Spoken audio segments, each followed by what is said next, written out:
membagikan door prize, ada hadiah di akhir acara, ada hadiah khusus 3 anak yang tenang menyaksikan akan saya kasihkan hadiah ya. Sisanya nanti ada kuis pertanyaan. Bisa tenang? Alhamdulillah, alhamdulillahirabbil alamin. Nahmaduhu wa nasta'inuhu wa nastaghfiruh wa na'udzu billahi min shururi anfusina wa min sayyiati a'malina. Man yahdihillahu fala mudilla lahu wa man yudlilhu fala hadiya lahu.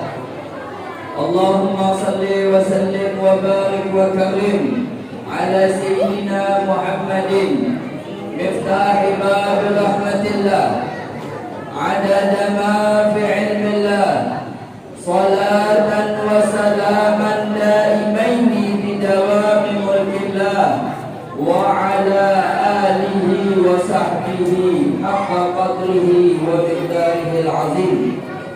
Subhanaka la ilma lana illa ma 'allamtana innaka antal alimul hakim. Rabbi shrah li sadri wa yassir li amri wa hlul 'uqdatam min lisani yafqahu qawli, amma ba'd.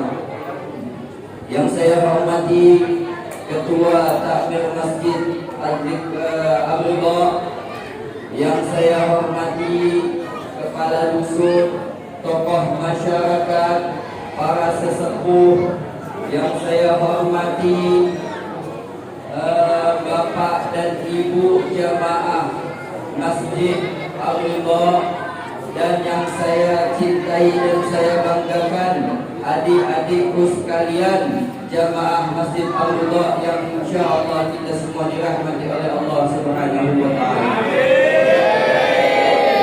Alhamdulillah, pada malam hari ini kita bersyukur kepada Allah Subhanahu wa taala Jalla Jalaluhu wa Ula. Allah Subhanahu wa taala yang telah memberikan kita nikmat-nikmatnya yang begitu banyak.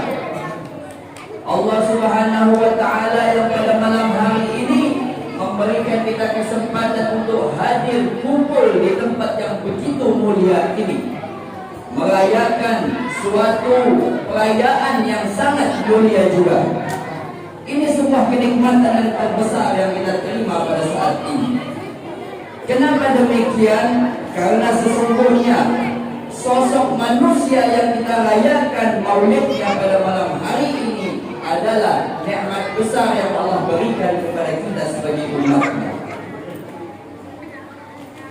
Maka dari itu, nikmat yang Allah berikan ini patut kita syukuri. Karena kenapa? Allah katakan di dalam Al-Quran, la in syakartum la azidannakum. Jika kalian bersyukur kepadaku, maka akan aku tambah nikmat-nikmatku. Wa la in kafartum inna adzabi lasyadid. Apabila kalian kufur, tidak bersyukur atas nikmatku, maka sesungguhnya azabku sangat pedih, kata Allah Subhanahu wa taala. Maka dari itu, hadirnya kita dalam suatu majelis perayaan Maulid Nabi Muhammad ini merupakan nikmat terbesar yang patut kita syukuri. Berapa banyak orang di luar sana atau tetangga kita atau kerabat kita yang saat ini berada dalam keadaan yang kurang sehat. Mungkin dia ingin hadir, akan tetapi tidak dapat hadir karena kesehatannya yang tidak memungkinkan. Ya. Kita alhamdulillah pada malam hari ini masih Allah berikan kesehatan, keafiatan, sehingga kita dapat hadir merayakan Maulid Nabi kita Nabi Muhammad sallallahu alaihi wasallam. Salawat dan salam kita kirimkan kepada Nabi kita, panutan kita, qudwatul hasanah, panutan terbaik kita, yaitu Nabi kita Nabi Muhammad sallallahu alaihi wasallam. Nabi Muhammad sallallahu alaihi wasallam yang telah membela agama kita, yang telah membawa bendera agama kita hingga saat ini. Nabi Muhammad sallallahu alaihi wasallam yang telah membela agama kita sampai mencucurkan darahnya, ya, bela-bela sampai mengucurkan keringatnya, hanya untuk membebaskan kita minas zulumati ila nur, dari zaman yang gelap gulita menuju zaman yang terang benderang seperti yang kita rasakan pada malam ini. Tadi ketika datang Ustadz Karim kasih tahu sama saya, alhamdulillah Pak Ustadz, Masjid Al-Ridha ini kalau mengadakan acara makanannya berlimpah ruah. Memang kelihatan, saya lihat telur malai, masya Allah begitu banyak, antusiasnya begitu banyak. Kata Ustadz Karim, di sini kalau acara apapun makanannya melimpah ruah. Terus saya bilang, aduh Ustadz, nyesal saya di sini pakai motor. Kalau tadi saya pakai mobil di sini. Ya Ustaz. Masjid Al-Ridha ini selama ini hanya terdengar di telinga saya. Ya. Alhamdulillah pada malam hari ini saya berkesempatan hadir berkumpul bersama seluruh jamaah Masjid Al-Ridha yang masya Allah tabarakallah, antusias jamaahnya sangat luar biasa. Kenapa demikian? Hadirin Bapak Ibu sekalian, di dalam Al-Quran Allah mengatakan, "Falladzina amanu wa 'azzaru wa nasaru wattaba'u ma unzila fihi ulaika humul muflihun." Allah katakan di dalam Al-Quran, maka orang-orang yang beriman kepada Nabi Muhammad dan orang-orang yang menolong Nabi Muhammad, memuliakan Nabi Muhammad, serta mengikuti, mempelajari Al-Quran yang dibawa oleh Nabi Muhammad, mereka itu adalah orang-orang yang beruntung di sisi Allah Subhanahu wa Ta'ala. Maka jangan sedih. Perayaan yang kita rayakan pada malam hari ini, antusias kita pada malam hari ini merupakan hasil daripada nantinya kita dapatkan. Ya, kita digolongkan oleh Allah Subhanahu wa Ta'ala menjadi orang-orang yang beruntung di sisi Allah Subhanahu wa Ta'ala. Terus pertanyaan kita, bagaimana orang yang beruntung di sisi Allah Subhanahu wa Ta'ala? Al-muflihun. Bagaimana orang yang beruntung di sisi Allah Subhanahu wa Ta'ala? Orang yang beruntung di sisi Allah Subhanahu wa Ta'ala adalah orang yang ketika berdoa kepada Allah, bermunajat, meminta kepada Allah, akan Allah kabulkan doanya, akan Allah berikan apa yang dia minta. Orang yang beruntung adalah orang yang ketika diberikan rezeki oleh Allah, maka tangannya ringan untuk bersedekah. Orang beruntung adalah orang yang ketika Allah berikan kesehatan, Allah berikan dia keafiatan, maka dia ringan langkahnya untuk menuju masjid. Ini adalah orang-orang yang beruntung di sisi Allah. Bukan orang beruntung menang lotre, bukan orang beruntung menang judi online. Ya, orang yang beruntung di sisi Allah adalah orang-orang yang sangat istimewa di sisi Allah Subhanahu wa Ta'ala. Maka perayaan yang kita rayakan pada malam hari ini dengan adanya malai, masing-masing di negara di dunia ini, masing-masing negara itu mempunyai berbagai macam cara merayakan Maulid Nabi Muhammad SAW. Di Mesir, saya diceritakan oleh kakak kelas saya. Di Mesir itu zaman dulu sebelum media sosial ini sangat pesat, ya.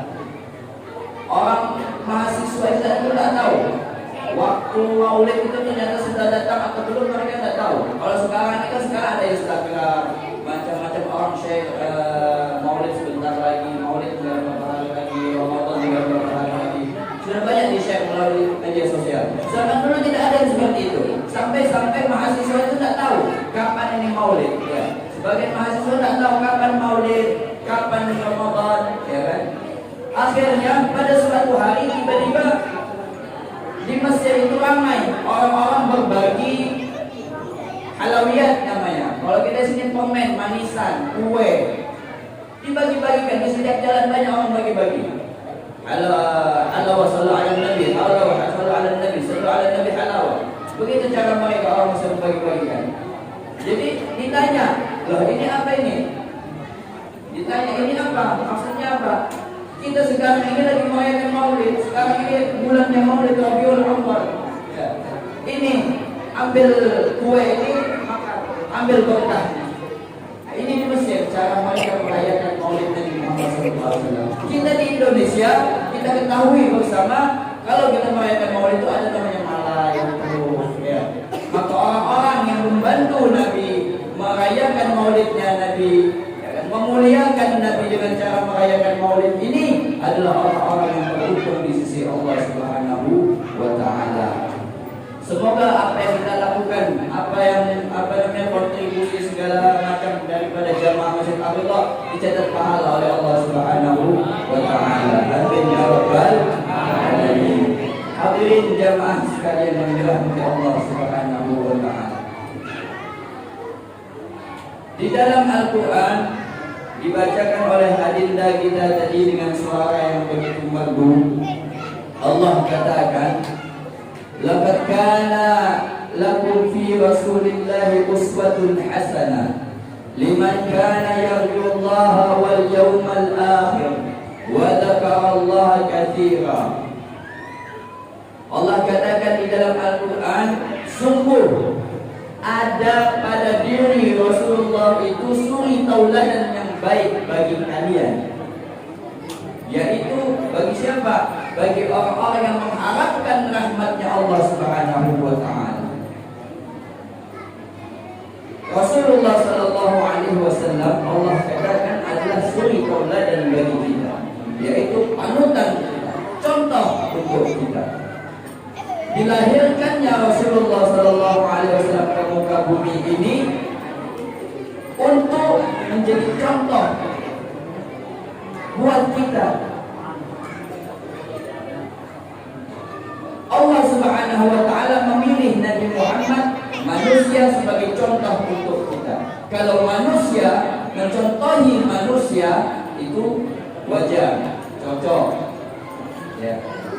Akan tetapi kalau manusia mencontohi jin itu tidak akan bisa. Atau manusia mencontohi hewan itu nggak cocok. Begitu juga manusia mencontohi malaikat tidak akan bisa. Ya, malaikat dikatakan di dalam kitab Aqidatul Awam, wal malakul ladzi bila abid wa la aqlala syamfa wa la aqlala syufa wa la nawma lahum. Malaikat itu tidak punya bapak, tidak punya ibu. Mereka itu tidak makan dan tidak minum, bahkan tidak tidur juga. Itu malaikat. Kira-kira manusia bisa contohi malaikat? Tidak akan bisa. Maka Allah ciptakan manusia untuk sebagai contoh kita nantinya, yaitu Nabi kita Nabi Muhammad SAW. Akan tetapi ada yang bertanya, bagaimana Pak Ustadz, saya ini jenderal. Jangan salah, Nabi kita Nabi Muhammad SAW pemimpin pasukan perang. Bisa kita contoh bagaimana Nabi Muhammad memimpin pasukan perang. Akan tetapi Pak Ustaz, saya ini seorang guru. Jangan salah, Nabi Muhammad SAW juga memimpin majelis bersama para sahabatnya. Beliau juga mengajarkan para sahabatnya bagaimana itu Islam dan sebagainya. Akan tetapi Pak Ustaz, saya ini pemimpin keluarga. Jangan salah, Nabi Muhammad SAW punya anak dan punya cucu juga. Ya. Maka apapun yang ingin kita contohi kepada Nabi Muhammad ada pada Nabi Muhammad SAW. Apapun status diri kita, semuanya ada pada diri Nabi Muhammad SAW. Saya pedagang Ustaz, Nabi Muhammad SAW berdagang juga. Ya, berdagang yang jujur, dermawan. Itu Nabi Nabi Muhammad SAW dipilih oleh Allah Subhanahu wa taala sebagai contoh untuk kita sebagai hamba-Nya Allah Subhanahu wa taala. Lantas hadirin yang dirahmati Allah Subhanahu wa taala, Nabi Muhammad SAW akan tetapi manusia bukan seperti manusia biasa. Dikatakan basyarul lakal basyari. Nabi Muhammad SAW itu manusia, akan tetapi tidak sama seperti manusia yang lain. Ya. Contoh, ya, contoh. Kita manusia bisa, biasanya manusia kita ini bisa meludah. Ya. Nabi Muhammad juga meludah. Ya. Akan tetapi ludahnya Nabi Muhammad bisa menyembuhkan. Ya. Apa buktinya? Kejadian ketika ingin hijrah. Ya. Para sahabat berkata kepada Nabi Muhammad, "Wahai Rasulullah, ayo kita hijrah. Di kota Mekah ini sudah tidak aman, wahai Rasulullah. Ayo kita sekarang berangkat hijrah ke kota Madinah." Tunggu dulu, kata Nabi Muhammad. Belum ada perintah hijrah. Ya. Belum ada perintah hijrah dari Allah Subhanahu wa taala, kita tunggu dulu. Tapi mau bagaimana? Kota Mekah sudah tidak aman. Engkau dicari-cari wahai Rasulullah sama orang kafir Quraisy. Ya. Akhirnya tidak lama kemudian turun perintah hijrah dari Allah Subhanahu wa taala kepada Nabi Muhammad. Kemudian Nabi Muhammad berpidato di depan para sahabat, "Wahai para sahabat, sesungguhnya telah datang perintah hijrah, maka aku perintahkan kalian untuk hijrah pergi duluan. Aku nanti menyusul." Loh, kenapa demikian ya Rasulullah? Kami tidak mau engkau menyusul. Ayo kita sama-sama, kita pesan gojek. Ya. Tidak ada gojek teman dulu ya. Sama-sama kita ya Rasulullah. Hijrah pergi ke kota Madinah, kita jalan sama-sama. Engkau itu dicari-cari, kalau engkau tinggal sendiri nanti bahaya. Tidak, kata Rasulullah. Ada Abu Bakar dan Ali yang menemani. Akhirnya pergilah para sahabat. Tinggal Rasulullah bersama Abu Bakar dan Sayyidina Ali radhiyallahu anhu. Kemudian Rasulullah membuat taktik. "Wahai Ali, engkau tidur di kasurku, engkau tidur di tempat aku tidur." Ya. Agar orang kafir Quraisy mengira itu adalah aku, sedangkan aku dengan Abu Bakar pergi. Engkau, apakah engkau siap Ali? "Na'am Rasulullah." "Iya, saya siap." Sayyidina Ali, ya. Sayyidina Ali siap apa yang dikatakan oleh Rasulullah sallallahu alaihi wasallam. Dia adalah berkorban nyawanya untuk Nabi Muhammad sallallahu alaihi wasallam. Akhirnya baringlah Ali di tempat pembaringannya Nabi Muhammad sallallahu alaihi wasallam, menyamar seolah-olah yang baring itu adalah Nabi Muhammad sallallahu alaihi wasallam. Nabi Muhammad pergi bersama Abu Bakar Siddiq. Sesampainya di peristirahatan, Nabi Muhammad dan Abu Bakar singgah di Gua Hira. Ya, di dalam Gua Hira, Abu Bakar mengatakan, "Wahai Rasulullah, tunggu dulu. Biar saya yang masuk di luar Rasulullah. Saya cek dulu di gua. Ya, takutnya ada binatang buas, ya kan? Takutnya nanti ada binatang yang nanti melukai wahai Rasulullah." Masuk Abu Bakar Siddiq duluan.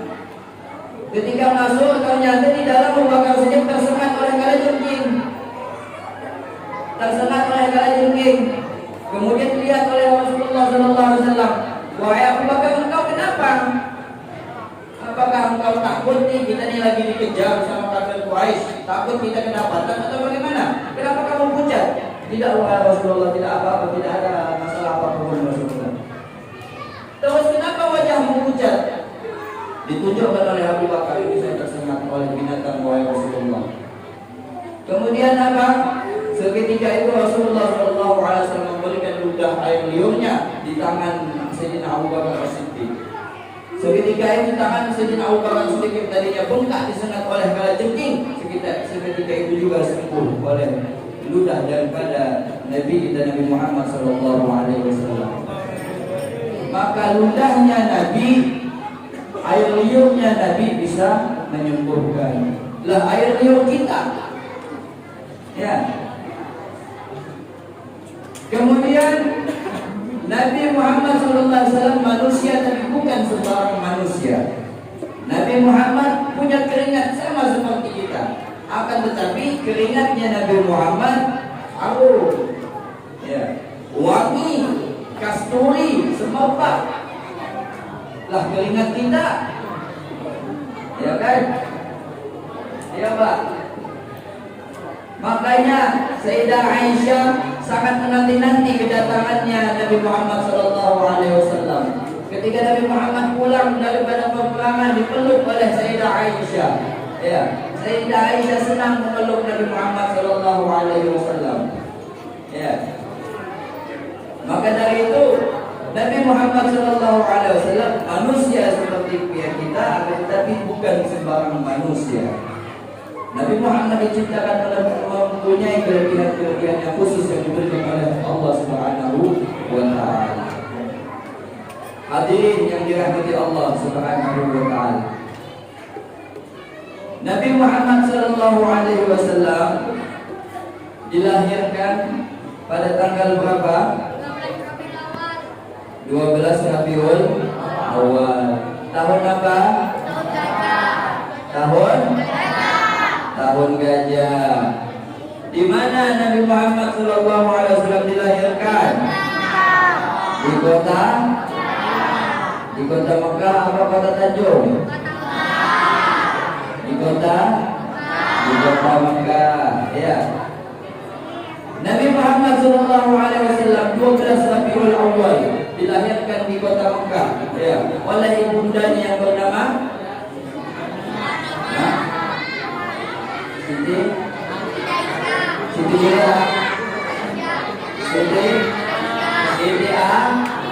Siti Aminah. Ya. Siapa nama ibunda Nabi? Siti Aminah. Sedangkan ayahnya Nabi bernama Abdullah. Hafal lagunya? Abdullah nama ayahnya Aminah ibundanya. Abdullah kakeknya Abdullah ibunya. Khadijah Fatimah putri semuanya dari Quraisy ternama. Inilah kisah sang Rasul yang inilah kisah sang Rasul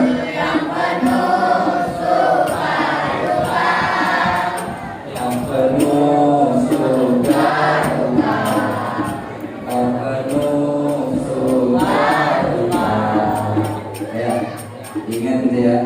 diingat. Ini ada kisi-kisi sudah saya kasih. Ya. Hadirin jamaah Masjid Ar-Ridha yang dirahmati Allah Subhanahu wa taala. Di dalam Al-Qur'an Allah Subhanahu wa taala berfirman, "Innallaha wa malaikatahu yusalluna 'alan nabi ya ayyuhalladzina amanu sallu 'alaihi wa sallimu taslima." Allahumma shalli wa sallim wa barik 'alaihi. Allah katakan di dalam Al-Qur'an, sesungguhnya Allah dan para malaikatnya berselawat kepada Nabi Muhammad sallallahu alaihi wasallam. Ya. Kita diperintahkan oleh Allah Subhanahu wa taala untuk sholat, akan tetapi tidak pernah kita dapati bahwasannya Allah Subhanahu wa taala telah sholat. Allah Subhanahu wa taala memerintahkan kita untuk berpuasa, akan tetapi tidak pernah kita dapati atau kita dengar bahwasanya Allah Subhanahu wa taala juga berpuasa.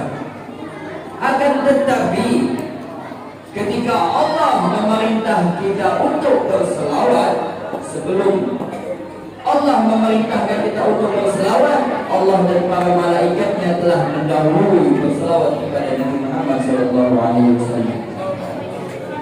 Kalau mau dikaji ayat Al-Qur'an yusalluna 'alan nabi, kalimat yusallun ini adalah kalimat fi'il mudhari yang berarti bahwasanya kalimat itu sedang dikerjakan. Ada kata lampau yang telah dikerjakan, ada kata yang sedang dikerjakan, ya. Ada yang akan dikerjakan. Fi'il mudhari itu adalah kalimat yang menunjukkan sedang dilakukan atau akan dilakukan. Allah Subhanahu wa taala memilih kalimat yusalluna 'alan nabi, yaitu fi'il mudhari, bahwasannya menunjukkan bahwasannya Allah Subhanahu wa taala sampai saat ini masih berselawat kepada Nabi Muhammad sallallahu alaihi wasallam. Syekh Muhammad bin Ali bin Abbas Al-Maliki, ulama di Jeddah di Mekah, ditanya oleh salah seorang yang ingin ngetes saja, cari masalah. Ditanya, wahai Syekh, Allah sekarang sedang apa? Ya, sebenarnya pertanyaan ini tidak patut untuk dijawab. Ya, akan tetapi melalui kepintaran Syekh Muhammad bin Ali bin Abbas Al-Maliki, beliau mengatakan Allah sekarang ini sedang berselawat. Loh, buktinya apa? Kata orang tersebut. Ya, buktinya apa? Buktinya firman Allah Subhanahu wa taala, "Innallaha wa malaikatahu yusalluna 'alan nabi." Bahwasanya Allah dan para malaikatnya sedang berselawat kepada Nabi Muhammad sallallahu alaihi wasallam. Ya ayyuhalladzina amanu, wahai orang-orang yang beriman, kata Allah Subhanahu wa taala. Allah tidak memanggil wahai hamba-hambaku, Allah tidak memanggil wahai manusia, akan tetapi Allah muliakan kita dengan panggilan wahai orang-orang yang beriman. Sallu alaihi wa sallimu taslima. Berselawatlah kepada Nabi Muhammad dan sampaikanlah salam kepada Nabi Muhammad sallallahu alaihi wasallam. Maka kita sebagai umatnya Nabi Muhammad sallallahu alaihi wasallam harus menunjukkan kecintaan kita kepada Nabi Muhammad sallallahu alaihi wasallam. Karena Nabi Muhammad sallallahu alaihi wasallam diutus ke muka bumi ini hanya untuk menyempurnakan akhlak. Innama bu'ithu liutammima makarimal akhlak. Sesungguhnya Nabi Muhammad diutus ke muka bumi untuk menyempurnakan akhlak. Ya. Maka dari itu Bapak Ibu sekalian, penting bagi kita untuk mengajarkan anak-anak kita, ya, mendidik anak-anak kita bagaimana akhlaknya Nabi. Ya. Karena Bapak Ibu sekalian, kita saat ini sedang diserang, sedang diracuni, sedang dirusaki dengan berbagai macam media, ya, berbagai macam budaya. Generasi-generasi kita dirusaki dengan berbagai macam hal. Ya, orang-orang barat merusaki kita dengan hal-hal yang berbagai macam rupa, melalui HP, melalui media sosial. Ya, anak-anak kita sekarang rata-rata sudah pegang HP. Ya. Ini merupakan visi daripada orang barat untuk merusak generasi-generasi kita. Ya. Maka dari itu penting bagi kita untuk memperhatikan anak-anak kita. Bagaimana cara mereka menggunakan handphone? Untuk apa mereka gunakan handphone? Apakah dalam sehari mereka ada mengikuti pengajian? Apakah dalam sehari mereka hadir ke masjid untuk sholat berjamaah? Ajarkan mereka selagi mereka masih kecil seperti ini. Perintahkan mereka untuk selalu rajin pergi ke masjid. Ya, karena Rasulullah SAW bersabda, "Amuru auladakum bis-sholati 'inda sab'i sinin." Perintahkan anak-anak kalian untuk sholat di umur 7 tahun, kata Nabi. Wadribuhum bi 'ashri sinin. Pukul mereka kalau mereka tidak sholat ketika mereka sudah berumur 10 tahun. Artinya pukul dengan pukulan titik. Ya. Ini merupakan ketegasan Nabi Muhammad SAW dalam mendidik anak. Ya, kita ini punya masjid. Ya, masjid kita ini subhanallah, masya Allah, walaupun sederhana seperti ini, tapi antusias kita semua, aktifnya masjid ini, masya Allah. Ya, saya mendengar banyak daripada ketua takmir masjid bahwasanya warga-warga di sini, masya Allah, turut andil dalam membangun masjid ini. Ya, ketika di padang mahsyar nanti, ya, ketika matahari sudah sampai sejengkal dari atas kepala, ada orang-orang yang mendapati naungan Allah Subhanahu wa taala. 7 orang yang mendapati naungan Allah Subhanahu wa taala di padang mahsyar nanti. Salah satunya apa? Rajulun qalbuhu mu'allaqun bil masajid. laki-laki yang hatinya selalu terikat dengan masjid, orang itu akan mendapatkan naungan Allah Subhanahu wa taala ketika di padang mahsyar nanti. Maka dari itu, ajak anak-anak kita, perintahkan mereka untuk sering ke masjid. Ya, karena ini merupakan perintah daripada Rasulullah sallallahu alaihi wasallam. Ya, agar mereka jauh daripada godaan-godaan racun yang sedang merajalela pada saat ini. Karena Bapak Ibu hadirin sekalian, Rasulullah sallallahu alaihi wasallam tujuan utamanya adalah menyempurnakan akhlak. Maka dari itu kita lanjutkan dakwahnya Rasulullah sallallahu alaihi wasallam untuk menyempurnakan akhlak-akhlak anak-anak kita ini. Ya. Apakah anak-anak kita sudah diajarkan bagaimana bacaan sholat? Apakah anak-anak kita sudah diajarkan bagaimana cara minum dan bagaimana cara makan? Ya.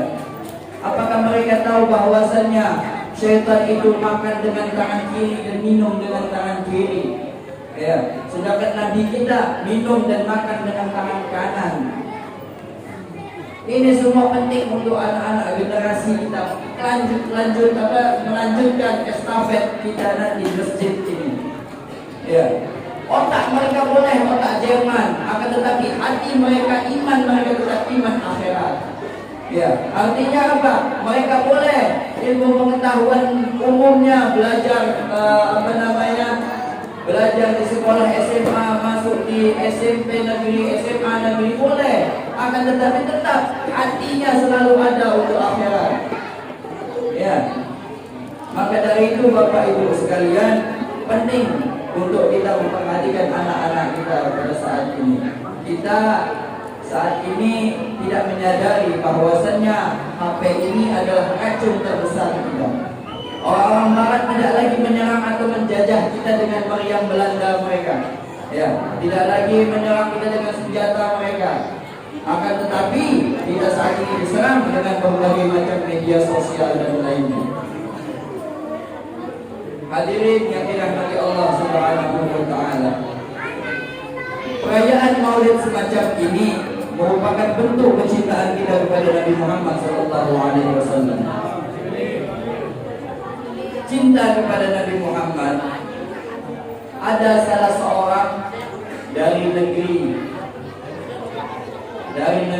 Syria. Beliau bernama Syekh Isa Al-Bayaduni. Syekh Isa ini terkenal orang yang suka menulis syair tentang Nabi Muhammad. Karena kecintaannya yang begitu mendalam kepada Nabi Muhammad diluapkan melalui syair. Ditumpahkan kecintaannya itu kepada sebuah syair, ditulis banyak syairnya. Sampai suatu ketika Syekh Isa ini ingin berangkat haji bersama para muridnya dari Syria menuju ke kota Makkah. Biasanya Syekh Isa ini selalu menuju Madinah.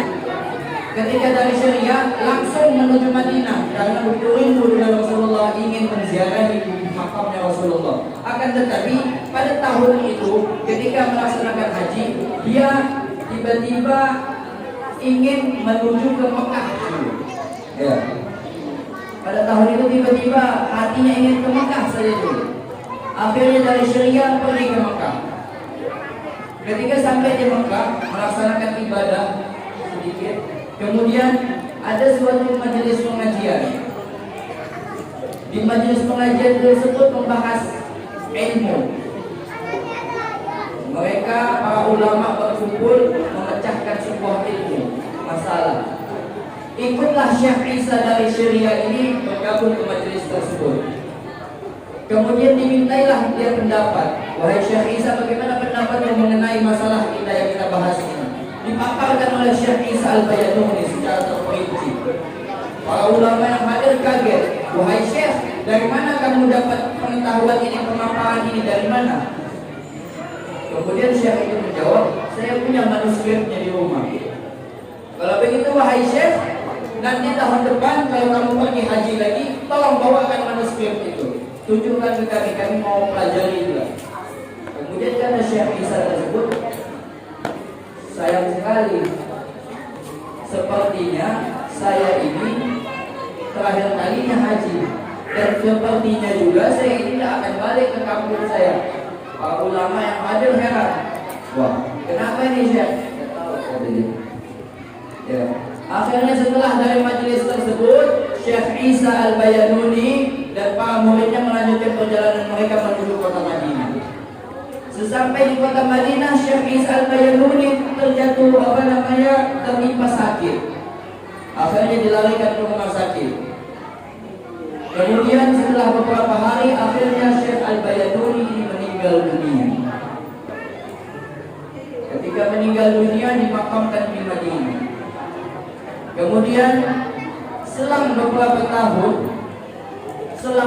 tahun ternyata di Madinah itu pemakaman baqi itu peraturan mereka setelah 4 tahun atau 5 tahun makam itu harus dibongkar. Ya, harus digantikan dengan jenazah yang baru, ya kan? Ternyata sampai pada waktu untuk dibongkar makamnya Syekh Isa Al-Bayanuni ini, ketika dibongkar makamnya utuh seperti baru dimakamkan kemarin sore. Setelah 4 tahun dimakamkan, akhirnya pemuka-pemuka di Madinah mengatakan sudah, biarkan saja dulu, kita tunggu 4 tahun kemudian. Ya. Kemudian 4 tahunnya lagi dibongkar, masih utuh sama seperti 4 tahun sebelumnya. Jasadnya utuh, masih awet. Akhirnya para pemuka di Madinah sepakat sudah, makam beliau ini kita diamkan di sini, kita kasih nisan baik-baik, kita rawat betul-betul, kita kasih nama itu. Adalah itu namanya Syekh Syami, makam Syekh Syami. Kalau kita ke Madinah, kita boleh tanya makamnya Syekh Syami di mana, itu mereka sudah tahu. Syekh Syami. Makamnya utuh, jasadnya utuh. Ternyata setelah beberapa tahun, muridnya mendapati di lemari Syekh ini syair-syairnya. Ada salah satu syair, beliau mengatakan, jasadun tamakkana hubbu Ahmad fihi, wallahi innal arda la tubihi. Jasad, tubuh, ya, yang telah bersemayam kecintaan Nabi di dalamnya. Wallahi innal arda la tubihi, kata beliau, wallahi demi Allah, tubuhnya itu tidak akan dimakan oleh tanah. Ternyata terbukti 8 tahun beliau dimakamkan, jasadnya masih utuh. Dan syairnya ini ditulis beliau sebelum beliau meninggal. Ini merupakan kecintaan kepada bukti daripada kecintaan kepada Nabi kita Nabi Muhammad SAW. Maka dari itu, melalui perayaan Maulid seperti ini harus kita terus adakan. Ini merupakan bentuk kecintaan kita kepada Nabi kita Nabi Muhammad SAW. Ini merupakan sedikit daripada didikan untuk anak-anak kita. Ya, kalau ditanya kenapa harus ada malai, Pak Ustaz, kenapa harus ada malai ketika perayaan Maulid, Isra Mi'raj, harus ada telur, harus ada malai. Ini merupakan pengingat untuk anak-anak kita bahwasanya ketika mereka besar nanti, orang-orang tua kami dulu kalau merayakan Maulid, mereka harus ada malai, harus ada telur. Ini tradisi tidak boleh hilang. Ya, ini merupakan kemeriahan kita dalam merayakan Maulid Nabi kita Nabi Muhammad SAW. Sebuah kisah Nabi Muhammad SAW. Nabi Muhammad di zamannya ada seorang yang sangat cinta kepada beliau. Akan tetapi orang tersebut usil, namanya Nuaiman. Nama beliau Nuaiman. Ya, orang ini usil sampai suatu ketika Sayyidina Abu Bakar ini ingin pergi berdagang. Dibawalah beberapa sahabat lainnya bersama Sayyidina Abu Bakar. Ya, dibawa oleh Sayyidina Abu Bakar, termasuk Nuaiman. Masing-masing ada 3 sahabat dibawa oleh Abu Bakar, masing-masing memiliki tugas, kecuali Nuaiman. Ketika Nuaiman bertanya, wahai Abu Bakar, tugas sekolah sudah ikut saja, kau ramaikan saja. Akhirnya berangkatlah ini 5 orang, dibawa oleh Sayyidina Abu Bakar berangkat. Ketika di pertengahan persinggahan pertama untuk berdagang, masing-masing 3 sahabat ini menjalankan tugasnya. Abu Bakar pun pergi. Kemudian Nuaiman bingung, ini saya ngapain? Sudah, saya jalan-jalan saja, saya main-main. Jalan-jalan Nuaiman ini. Setelah selesai jalan-jalan, kembali ke posko mereka, dia kelaparan. Minta kepada sahabat yang bertugas makan. Saya lapar, saya mau makan. Belum bisa, kata sahabat tersebut. Belum bisa, kita tunggu Sayyidina Abu Bakar. Tunggu, tak boleh makan dulu. Tak bisa, saya tak boleh dikasih. Ya, Sayyidina Nuaiman ini geram. Ya, sudah lapar ini. Bagaimana nih caranya? Akhirnya dia punya akal. Dia pergi ke pasar. Oke, kalau gitu saya cari makan sendiri di pasar. Dia pergi ke pasar. Di pasar dia lihat orang jual budak, hamba sahaya. Berapa budakmu? 500 dirham, 500 dinar. Kau punya budak berapa? 600 dinar. Ini berapa? 700 dinar. Budak kalian mahal semua. Saya punya budak juga, 50 dirham saja budak saya harganya. Loh, kok bisa murah segitu budakmu? Iya, budak saya memang segitu harganya. Akan tetapi kekurangannya, dia itu, kata Nuaiman, budak saya itu selalu merasa bahwa dia itu bukan budak. Jadi kalau kita bilang dia budak, dia merasa saya bukan budak. Itu kekurangannya dia, kata Nuaiman. Akhirnya orang di pasar, oke bolehlah, tidak apa-apa lah itu, gampang lah itu, saya belilah dia. Ayo kita jalan. Pergilah mereka ke poskonya Abu Bakar. Nuaiman sama orang pasar ini. Ya, ini budak saya nih, kata Nuaiman. Diambillah sama orang pasar, sahabatnya Nabi, petugas makan tadi itu. Kemudian ketika diambil, ayo sini kamu sudah saya beli. Tidak, saya bukan budak, kata petugas makan itu tadi. Sudah, saya tahu penyakitmu sudah. Kau memang suka tidak mau mengaku kau budak. Saya tahu penyakit sudah. Saya sih beli kau, kata dia. Ya. Kemudian dibawa orang itu pulang Abu Bakar. Datang Abu Bakar. Nuaiman mana sahabat kita? Dia jual, kata Nuaiman. Ya. Ketawa Sayyidina Abu Bakar Siddiq. Diceritakan cerita ini kepada Rasulullah. Rasulullah sepanjang tahun selalu tertawa mengingat cerita tersebut. Ya. Rasulullah selalu mengingat Nuaiman. Nuaiman ini walau bagaimanapun akan tetapi Nuaiman itu cinta kepada Rasulullah sallallahu alaihi wasallam dan Allah Subhanahu wa taala. Karena salah seorang sahabat bertanya, "Ya Rasulullah, mata sa'ah?" Wahai Rasulullah, hari kiamat itu kapan? Ya. Kata Rasulullah, ma'adata biha. Apa yang telah kau siapkan untuk hari kiamat memangnya? Kau nanya-nanya sudah siapkan apa? Kata Rasulullah. Ya. Kemudian kata orang itu, ma'adatu katsirun minas shalah wala shadaqah wala shaum. Tidak banyak dari sholat aku siapkan, tidak banyak daripada puasa, tidak banyak daripada sedekah aku siapkan. Walakin ahabbullah wa rasuluhu. Akan tetapi aku cinta Allah dan Rasul. Kemudian apa kata Nabi? Nabi mengatakan al-mar'u ma'aman ahbabta. Ya. Sesungguhnya orang-orang akan dikumpulkan bersama orang yang dia cintai. Ya, maka cintanya kita kepada Rasulullah semoga bisa menimbulkan nantinya di akhirat kita dapat bersama Rasulullah sallallahu alaihi wasallam. Kita doakan semoga masjid kita menjadi masjid yang makmur. Semoga masjid ini selalu dilancarkan. Masjid ini pembangunannya selalu dimudahkan. Kita warga kilometer 2 ini selalu diberi kesehatan, keafiatan. Semoga kita semua selalu dalam keadaan solidaritas yang tinggi. Semoga ikatan persaudaraan kita dalam kampung ini selalu terjaga. Jadikan kita sebagai umatnya Rasulullah sallallahu alaihi wasallam yang dicintai oleh Allah Subhanahu wa taala. Dapat saya sampaikan kurang dan lebihnya saya mohon maaf. Hadanallahu wa iyyakum ajma'in. ajma'in. Assalamualaikum warahmatullahi wabarakatuh.